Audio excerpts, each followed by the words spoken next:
My name is Angela Johnson, and I'm interviewing Raymond Palmer, who is running for a position in the Board of Education on November 8th. My first question is, what are you running for? Why are you running for the Board of Education? Why am I running for the Board of Education? So I am a student or a past student of the Asbury Park school system. So I graduated from Asbury Park High School back in 1985. Right? So I'm a lifelong resident of the city of Asbury Park, retired fireman here in the city of Asbury Park, homeowner. I've just been here my entire life. And there were people in that school system that helped me shape and mold me. I think I have a responsibility to the youth that's following me, because I got a chance to go to college. I'm a graduate of Seton Hall University. So I got a chance to come back home, and just my experiences with education, with traveling, with networking with people and all like that, I think it gives me a well-rounded responsibility to help teach young people to have the same opportunities that I've had. Thank you. Do you agree with the school uniform? Do you understand how difficult it was for the students and parents to make the transition to school uniforms and problems that have arisen because of it? So I don't know what the concerns are. I have not spoken to anyone who have shared that with me. But I would say to you that I think if we wanted to go to uniforms, we should have started at a much earlier grade, kindergarten, first grade.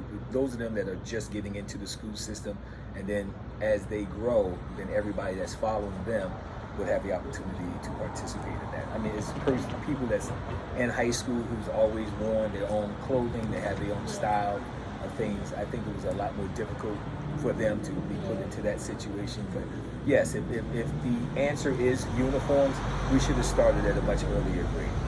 Thank you. What do you propose to do to encourage the administration to listen to teachers and students more? So part of my job as a board member, or part of my job will be as a board member, is to help set policy. Being how I'm from the community, because I get voted in from the community, just constant communication and dialogue with community people, teachers, students, and then you take that information back to the administration and say, hey, the community wants this. The community wants the opportunity for their kids to have this level of exposure, this type of education, this type of opportunity.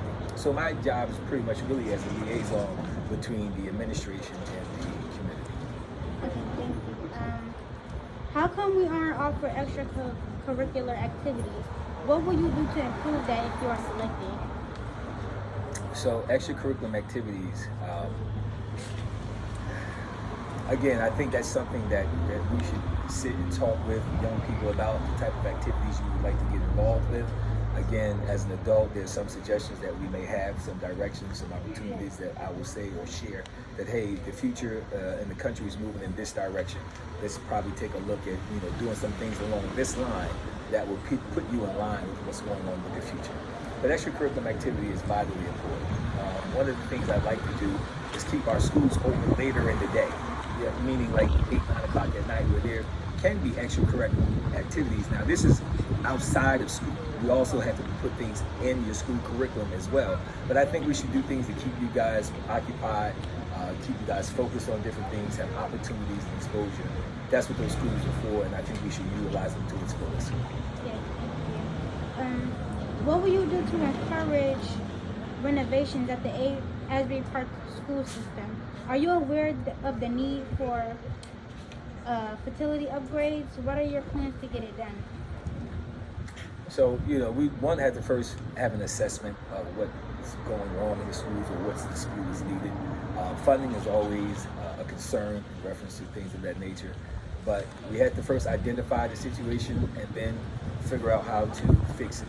I have absolutely no problems with upgrading whatever needs to be done in our school system, whether it's with computers, technology, whatever level of infrastructure that is needed. Because again, that's part of your education. I mean, not only should you be able to go to a school that's, properly heated, air conditioning, updated classrooms, updated school books, updated technology. All of that is a part of your education, which you are deserving of.